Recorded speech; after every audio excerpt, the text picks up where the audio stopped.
Hey guys, welcome back. Day 2 of my DogeCoin purchases. After my last video, I actually put in another $500. What happened to it? Stay with me on this one.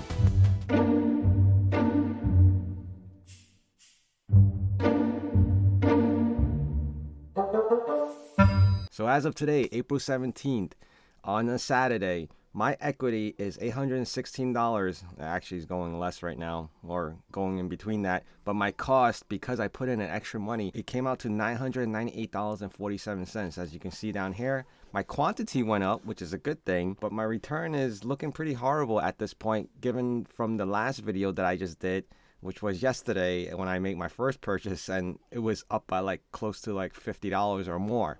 So I bought in at averaging around 30 cents a share. So oh yeah, right here, my average cost is around 30.75. So that was not, considering how high it went yesterday, around like 45, I believe. We're looking at a huge, well, should I say even huge? We're looking at a pretty, substantial amount of loss. But I am still hopeful. I know DogeCoin has a history of saying that it's a gimmick, it's a joke, it wasn't meant to do anything, it has no high security or transactions.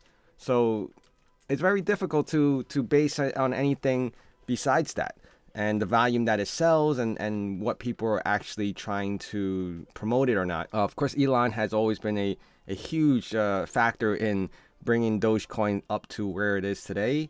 And I'm sure a few others. I believe Mark Cuban also had a tweet here and there about it as well. I am very hopeful. I was speaking to a couple of friends yesterday. They came over for dinner. The one discussion that we had was that I bet in a year from now that my Dogecoins will hit $100,000 based on what I've invested today.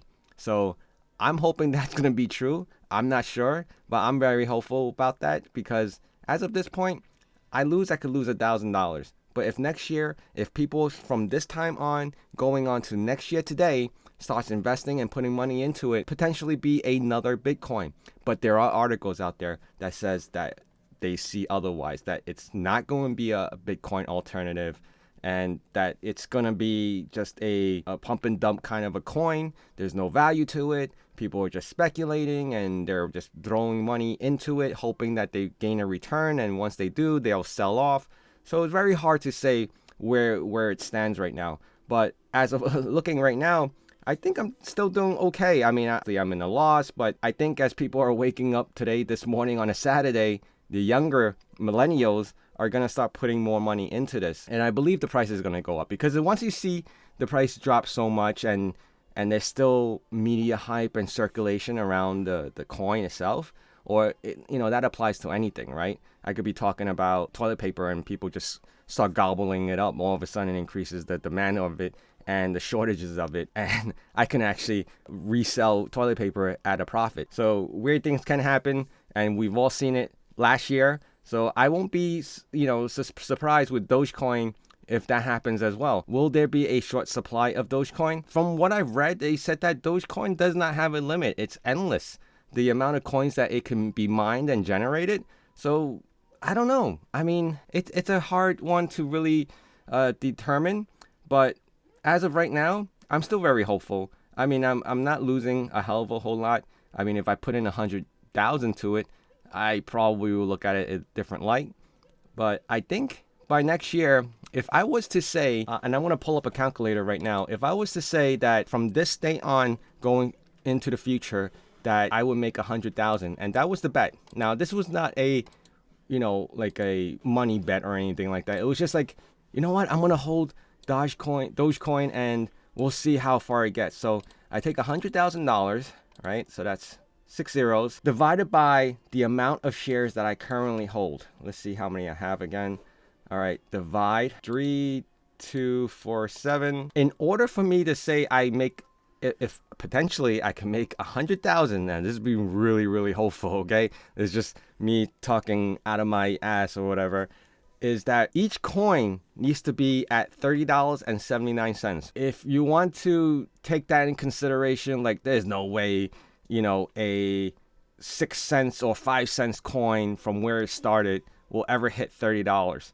Well, every coin started from nothing, or I shouldn't say that. Every coin started from a very low base and it grew to what it is today. If we take in consideration Litecoin and, what Bitcoin, foundation of it, right? Bitcoin itself had a flat bottom for like the longest time. And we all heard about that story where, someone bought pizza with X amount of coins, and there's a whole bunch of Bitcoins stored away in old hard drives that people just tossed away. They didn't think of it, or if it was me, I probably would have thought the same way. I bought a whole bunch of coins and I've been sitting on it for like 5-6 years and nothing happened. Probably at most it was worth $10. At the time, it was like trashed or thrown away or forgotten about. So it's very critical. I think one thing I mentioned to a group of guys that I know that are, invested in things like this is that never change your number. That's one. Two is make sure you remember your passwords or your passcodes for all these logins, because we just have so many of them now. So can you imagine one day if any of these coins that you're investing in, 5 years, 10 years from now, and in between that time, you're not thinking about like, oh, I already lost it. I'm not even going to, look at it anymore. Dogecoin is not going anywhere. And one day, 10 years from now, it booms, right? It just goes off to the moon, and there's value to it. And now you're looking like, I can't log in. What happened, right? And you since changed cell phone numbers, mobile numbers, whatever it is, or once or twice possibly. There's no way of verifying you anymore. I've been through that. I know other people have been through that. They couldn't even log into their Facebook account because of, not being able to access their phone, or they were locked out, whatever the case is, okay? So that's one tip that I will offer you. You're in on it hard now. You wouldn't forget about it, but just make sure later on that you still have that same number, or you update the numbers, your email and your passwords are all stored away where you can easily get it back 10 years from now, which is really critical, right? 10 years, a lot of things can happen in 10 years. So that is my take. I'm still in the negative, obviously, and this is just between one day. I was up as much as 300. Now I'm below 200 negative. This whole buying experience is definitely a roller coaster ride, and that is the simplest way I can put that. Much more dramatic than any stock that I've ever purchased in a real company. So I want to thank you guys for being here again. I appreciate it, and thank you for sticking around and enjoying this journey with me.